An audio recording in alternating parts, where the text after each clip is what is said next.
터키의 에베소에서 고린도 교회에 보낸 편지입니다.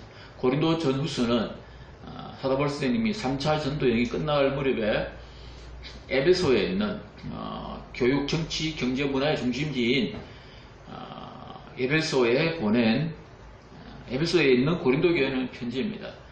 고린도 후서에서 다루는 주 내용은 사도 바울이 사도권이 유대 종교 지도로부터 공격을 받고 있었습니다. 그래서 내가 가지고 있는 이 사도는 하나님으로부터 받은 것으로서 너희들이 내 사도가 권위가 있니 없니 그렇게 말할 것이 아니라 내가 지금 1절에 보게 되면요, 하나님의 뜻으로 말미암아 그리스도 예수의 사도된 바울과 형제 디모데 이렇게 나오죠. 하나님의 뜻으로 내가 사도된 것이지 내 힘으로 내가 하고 싶다고 사도된 거 아니다.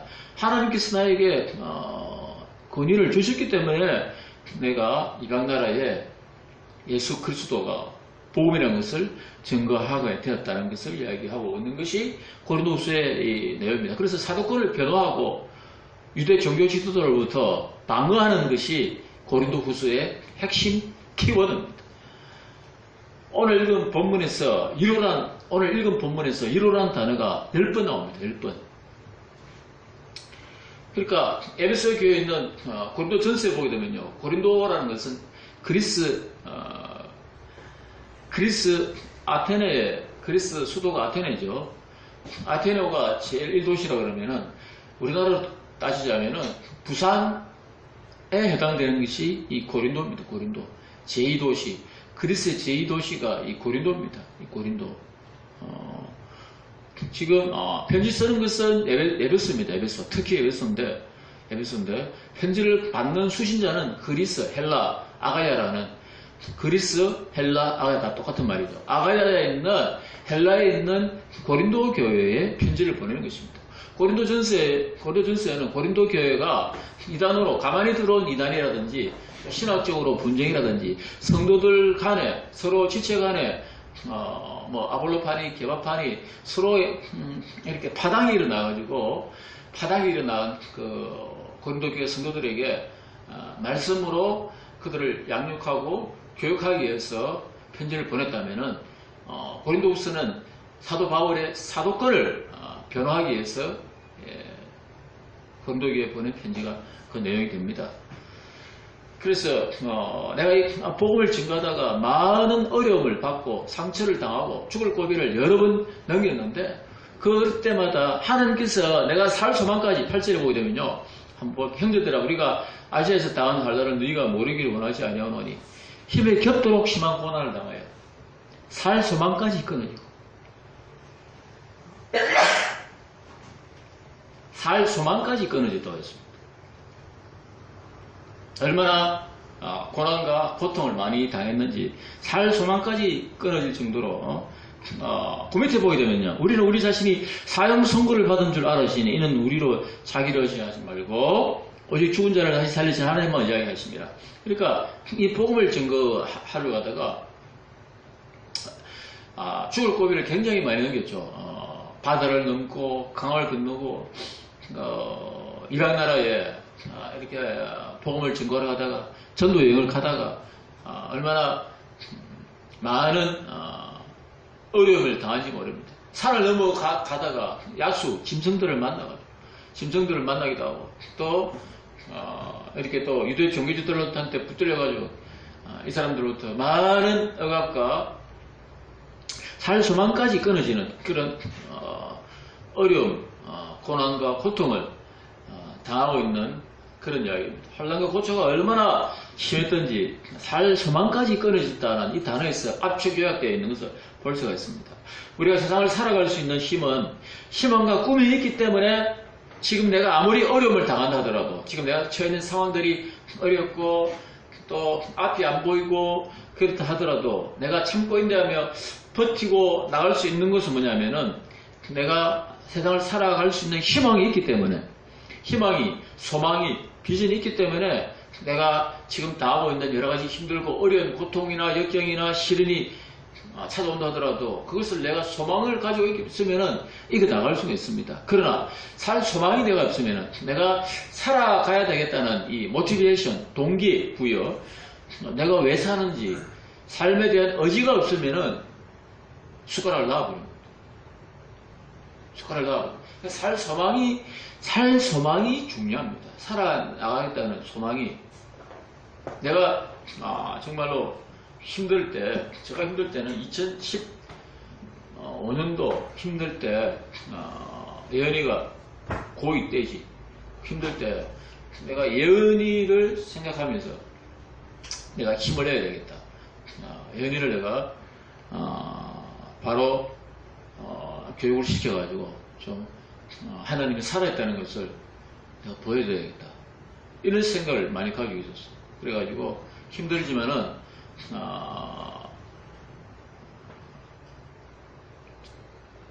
그냥 아무것도 안 하고 싶었어요. 사실은 5, 6, 7, 8, 9까지 가만히 누웠어요.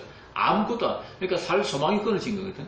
살 소망이 끊어지게 되면은 아무것도 안 하고 싶어. 그러나 이제 예언이를 생각하니까, 아들을 생각하니까 내가 이래서는 안 되겠다. 6월달, 7월달 한 6월달쯤 되니까 정신을 내가 차리게 되었어요. 4월 4일이 기일이죠. 4월 4일인데 5월달, 6월달 2달쯤 지나니까 정신을 좀 차리겠어요. 정신을 안 차리면 안 되겠다. 내가 정신을 차려야 되겠다. 그래가지고 정신을 차리게 되었던 것입니다. 살 소망이 있느냐 없느냐가 내가 살아야 되겠냐. 이 소망, 희망, 비전, 이것이 얼마나 중요한지 모릅니다. 사도 바울이 이렇게 복음을 증거하다가 이렇게 얼마나 고초와 고난을 많이 당했는지, 내가 살 소망까지 끊어졌지만, 그러나 내가 내 자신을 의지하지 않고 하나님만 의지하게 함으로써 내가 하나님만 의지하고 나서 내가 지금 이 당한 고난을, 역경을 헤쳐나갔다는 것을 지금 바울은 오늘 본문에서 이야기하고 있는 것입니다. 우리가 성경 인물 가운데서 여러 가지로 환난과 역경 가운데서 그것을 잘 헤치고 이겨나간 성경 인물을 우리가 들 수가 있습니다. 10편 23편을 보게 되면요, 내가 사망의 험침한 골짜기로 다닐지라도 해를 두려워하지 않을 것은 주의 지팡이와 막대기가 나를 안위하시나이다. 우리가 너무나도 잘 아는 누굽니까? 이스라엘 왕 다윗의 노래 아닙니까? 다윗이 자기 자신의 신앙 고백입니다. 신앙 고백. 여호와는 나의 목자시니 내가 부족함이 없으리로다. 그가 나를 푸른 풀부터로 인도하시는도다. 그러면서 내가 사망의 험침한 골짜기로, 소망이 끊어지고 내가 이 땅을 왜 살아가야 되는지 앞이 안 보이고 사업의 부도를 만났다든지, 내가 암 선고를 받았다든지, 중병에 걸렸다든지, 정말로 자식이 예를 먹인다든지, 가정에 불화가 있다든지, 이런 여러 가지로 살아가 보다 보면은 많은 이런 우리 앞에 닥쳐오는 위기와 어려움을 만나게 됩니다. 이런 위기와 어려움을, 이런 고난과 역경을 만났을 때 사망의 험침한 골짜기를 다닌다 할지라도 이런 것을 내가 이겨낼 수 있는 것은, 이런 어려움이나 역경을, 이런 광야 같은 시간을 이겨낼 수 있는 것은 주의 지팡이와 막대기가 나를 붙잡고 있기 때문에 내가 이겨낼 수 있다. 하나님의 말씀과 기도로서 이것을 이겨낼 수 있다. 사도 바울 선생님은 뭐라고 했습니까? 하나님만 의지하기 때문에 내가 이 살 소망을 다시 가질 수 있다. 그렇게 이야기하고 있는 것입니다. 죽음의 그림자가 손짓을 하고 나를 부르고 살아갈 소망이 전혀 보이지 않는다 해도 하나님의 말씀을 의지하고 다시 힘을 내어서 일어서겠다는 다짐의 표현이 오늘 본문 내용에 나오고 있는 것입니다. 죽은 자를 다시 살리시는 하나님만 의지하게 하심이라, 그렇게 이야기하고 있습니다. 세상에 소망이 없다 하더라도, 내가 살아가야 될 이유가 없다 하더라도, 내가 이 땅을 왜 살아가는지 목적이 끊어졌다 하더라도, 하나님의 교제와 하나님과 나와의 관계, 교제의 관계를 놓지 않고 하나님의 품속으로 하나님의 말씀을 의지하고 하나님과 기도하면서 그분의 품속으로 들어가야만이 지금 내가 당하는 이런 환난과 역경을 이겨낼 수 있는 것입니다. 세상은 공중 근세 잡은 사탄 마귀가 지배하는 세상입니다. 매 순간마다 마귀는 우리를 낙심하게 만들고 좌절하게 만들고 실족하여 넘어뜨리려고 덤벼듭니다. 눈에 보이지 않는 이 공중 근세 잡은 허감의 영, 어둠의 영, 사망의 영이 시시각각으로 우리를 매 순간마다 실족하게 만들고 기도하지 못하게 만들고 예배드리지 못하도록 만들기 위해서 덤벼듭니다. 우리가 사탄 마귀의 실질을 인정하고 하나님의 힘, 하나님의 영, 성령의 능력으로만, 성령 충만으로만 영적 싸움에서 이겨낼 수 있다는 것을 우리가 알아야 됩니다. 절대로 내 힘만으로는 이 어려운 마귀와의 영적인 싸움에서 이길 수가 없습니다. 내 힘만 가지고는 잠밖에 안 옵니다. 잠밖에. 제가 여기 와가지고 기도할 때마다 내 힘을 얻어가지고 기도가 안 나와요. 기도가 안 나와도 내가 들어 누울 수도, 교회 와서 들어 누워요. 저녁에 너무 더워가지고 기도도 안 나와. 기도도 안 나와. 입도 안 떨어져. 더워가지고 너무 더워가지고. 그래도 들어 누워 있더라도 시간을 정해놓고 교회 와서 그냥 들어 누울 자가 와서 그냥 옵니다. 기회에서 와가지고 그냥 교회에서 들어 누워 있더라도 이렇게 와서 이렇게 합니다. 왜? 영적인 싸움이니까 내가 하나님과 약속한 시간은 지켜야 돼. 지켜가지고 이겨야 되는 거니까. 마귀가 기도하지 못하도록 하는 거죠. 성령의 능력으로 의해서 성령 충만으로 이겨나가야 한다는 것입니다. 다윗은 인간적인 번뇌와 고민과 갈등 속에서 얼마나 많은 다윗의 인생도 파노라마와 같은 그 다윗의 삶도 보게 되면요. 너무나도 광야를 지나오면서 많은 어려움을 극복하는 것을 우리가 볼 수 있습니다. 셋째 아들이 압살롬이 쿠데타를 일으켜가지고 아들이 왕의 자리를 왕위를 찬탈하려고 칼을 들고 쫓아옵니다. 그 굴 속에 도망다니면서 지었던 노래가 뭡니까? 시편 150편 가운데 77편 절반이 도망다니면서 자기 신앙 고백적인 노래를 읊은 것이 시편입니다. 자기의 신앙 고백의 표현이 시편입니다. 내가 지금 어떠한 상황에 놓여 있는지 그것을 시편입니다. 그걸 압축 요약해서 시라는 것이 뭡니까? 은유적인 표현 아닙니까? 그걸 다 노래로 내가 지금 상황이 어떻는지 비유적으로 자기의 현재 상황을 노래한 것이 시편입니다. 다윗이 그렇게 시편 13편 우리가 너무나도 잘 알고 있는 거죠. 여호와는 나의 목자시니 내가 부족함이 없으리로다. 그가 나를 푸른 불보트로 인도하시며 실마른 물가로 인도하시는도다. 얼마나 이 23편 1절만 암송해도 외워도요 힘이 납니다. 여러분. 여호와는 나의 목자시니 내가 부족함이 없으리로다. 이 딸을 살아가다 보면 재정 문제 때문에, 돈 문제 때문에, 친구 문제 때문에, 인간관계 문제 때문에 힘들고 어려운 일들이 많이 만나게 됩니다. 그때마다 사람을 의지하려고 하고 권력을 의지하려고 하고 아는 사람한테 가가지고 하소연하지만 그러나 그 사람들이 나한테 시원하게 해답을 지어주지 못합니다. 그 사람도 상처를 받고 그 사람도 힘들어가지고 어려워하는데 내가 도움의 손을 내민 그 당사자도 그 도움을 청했던 사람도 힘들어가지고 헉헉거리면서 살아가더라 이 말입니다. 그래서 내가 이 문제를 해결할 수 있는 것은 하나님과 나와의 관계, 1대1 관계에서 해답을 찾아야 되는 것이지. 사람한테 의지해가지고 도움의 손을 내밀어봤자 아무런 해답을 못합니다. 돈 좀 빌려달라 해봤지만 나도 돈이 없어서 힘들고 어려운데 1,000만 원 좀 내일 저녁까지 좀 해달라. 1,000만 원. 100만 원이 없어가지고 내가 지금 헐떡거리는 이 판국에 1,000만 원이 하루 만에 어떻게 지금 내가 만들어냅니까? 1,000만 원 내가 은행정치 빠들도 아니고 사람을 의지하면 해답이 없다 이 말입니다. 사람을 의지하지 말고 다윗은 답을 알고 있었습니다. 여호와는 나의 목자시니 내가 부족함이 없으리로다. 하나님만 의지하는 거예요. 하나님 좀 살려주세요. 하나님 좀 살려주세요. 제가 지금 죽게 되었습니다. 하나님이 나의 힘이 되시고 하나님이 나의 전보가 되시고 하나님이 나의 구원의 도필성이 되시고 나의 요성이 되시고 나의 산성이 되시고 나의 피할 바위가 되시고 나의 전보가 되시는 하나님 나를 좀 도와주십시오 라고 시편 18편에 나옵니다. 내가 제일 좋아하는 시, 내가 힘들었던 18편에 보게 되면 그렇게 나옵니다. 여호와는 나의 요새시요 산성이시요 피할 바위가 되신다고. 하나님한테 가서 피해야 돼. 피할 것은 사람할 때 피할 것이 아니라 하나님한테 가서 살려달라고 피해야 돼. 좀 살려달라고. 그럴 때 하나님께서는 기도를 들으시고 다윗에게 피할 바위를 해답을 제시하더라는 것입니다. 하나님을 구하고 말씀을 읽고 기도로 오지 않으면 문제가 해결된다는 것입니다. 또 열왕기상 18장에 나오는 우리가 또 잘 아는 선지자가 있습니다. 엘리야가 있습니다. 그는 갈멜산에서 바알 선지자와 850대 1로 싸움에서 한 칼로 바알을 섬기는 바알과 아세라를 섬기는 우상을 섬기는 바알 선지자들과 싸우면서 850명을 한 칼로 다 쳐 죽여버립니다.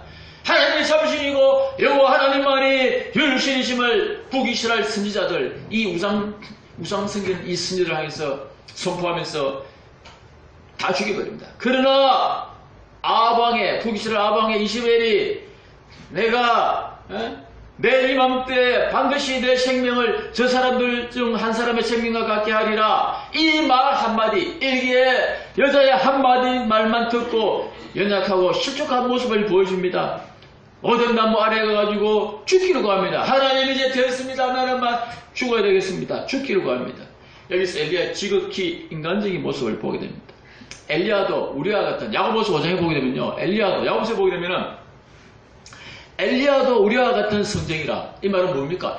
모세도 다윗도 엘리야도 우리가 똑같은 사람이라는 말입니다. 똑같은 사람이다. 여기 이 말씀이 얼마나 위로가 되는지 모릅니다. 위로가 얼마나.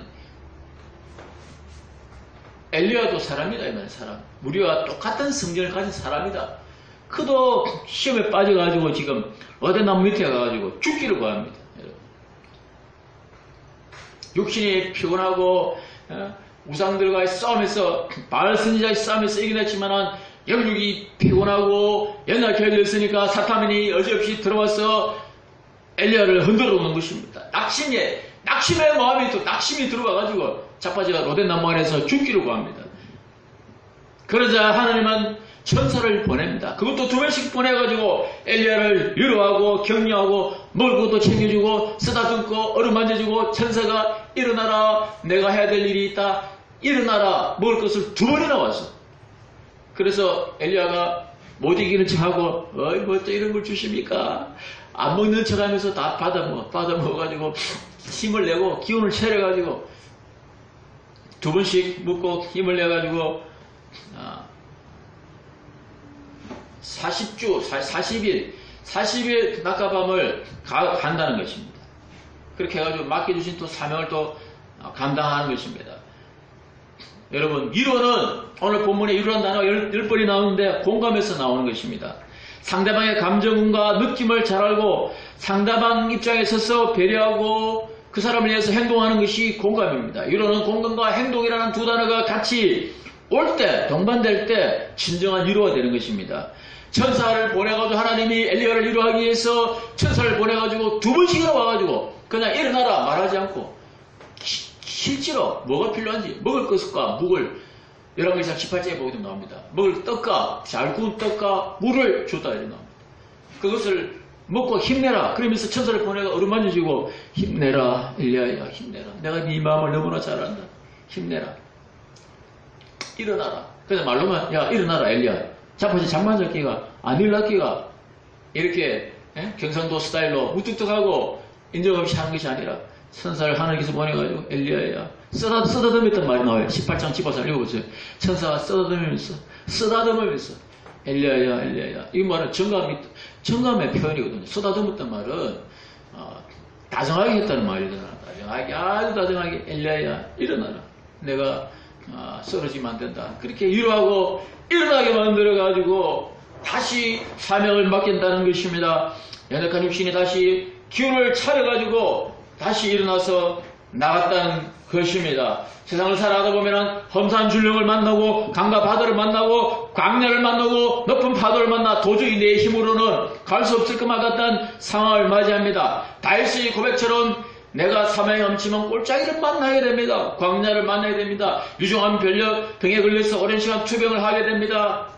잘 나가던 직장에서 그만 실직을 하게 되어 가족의 생계가 막막한 벼랑 끝에 몰리게 됩니다. 부부의 불화로 가정이 어려움을 당하게 되고 사업이 실패하여 비바람 천이신이 내리는 광야에서 내가 어디로 가야 할지를 몰라 삶을 방황하게 됩니다. 학생들은 대학을 졸업했는데도 미래가 불투명합니다.